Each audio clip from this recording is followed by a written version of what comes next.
गिद्ध की प्रजाति का एक पक्षी है। वो अंडे देने के लिए किसी ऊंचे पहाड़ की चोटी पे चला जाता है। जोड़ा वहीं जाता है, वहीं रहता है, वहीं अंडे देता है। मादा अंडों को सेती है और एक दिन बच्चे अंडा तोड़कर निकल जाते हैं। लेकिन संघर्ष उसके अगले दिन शुरू होता है। सारे बच्चे घोंसले से निकलते हैं और नीचे गिर पड़ते हैं। एक दिन के बच्चे हजारों फीट की ऊंचाई से गिरते हैं। नर मादा इस समय सिवाय चुपचाप देखते रहने के कुछ नहीं कर सकते। वो सिर्फ देखते रहते हैं।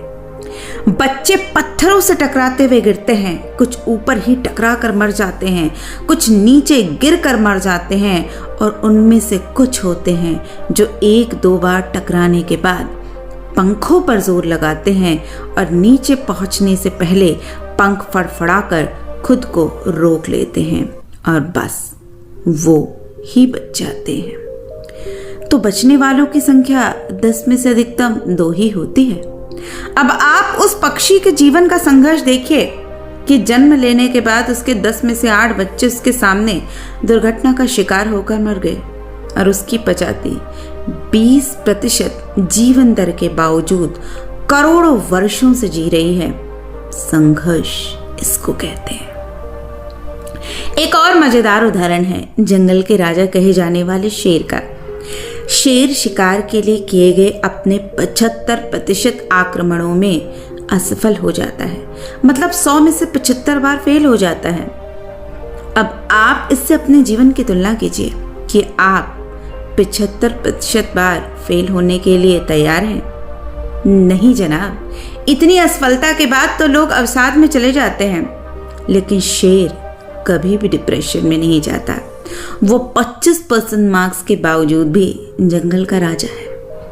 अब इसी घटना को दूसरे एंगल से देखते हैं।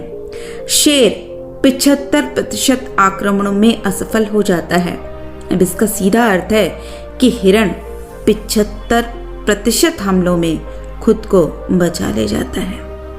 जंगल का सबसे मासूम पशु शेर जैसे बर्बर और प्रबल शत्रु को बार बार पराजित करता है और लाखों वर्षों से जीता आ रहा है। उसका शत्रु केवल शेर नहीं है, बल्कि बाघ, चीता, तेंदुआ आदि अनेकों हिंसक पशु उसके शत्रु हैं। सब उसे मारना ही तो चाहते हैं, फिर भी वो बना हुआ है। कैसे?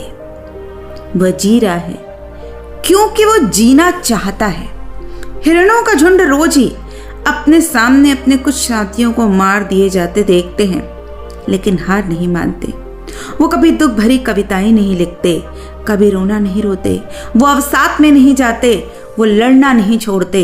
उन्हें पूरे जीवन में एक क्षण के लिए भी मनुष्य की तरह चादर तानकर सोने का सौभाग्य नहीं मिलता, बल्कि वो हर क्षण मृत्यु से संघर्ष करते हैं और ये संघर्ष ही उनकी रक्षा कर रहा है।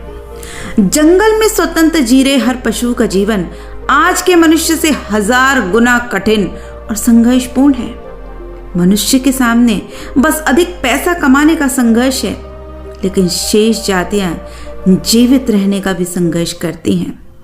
फिर भी वो मस्ती से जी रहे होते हैं और हम में से अधिकांश अपनी स्थिति से असंतुष्ट होकर रो ही रहे होते हैं।